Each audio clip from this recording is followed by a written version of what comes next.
For our venomous snakes, there's three characteristics that we look for. They have a really small neck, the venomous snakes do. Non-venomous tend to be the same width at the head and neck area.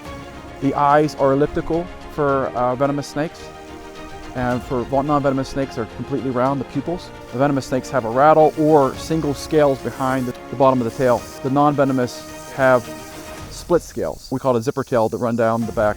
Those three features can usually get you venomous versus non-venomous. So if you're not sure, just leave them some space and call one of our region offices, and an officer can come out, check it out, or deal with it.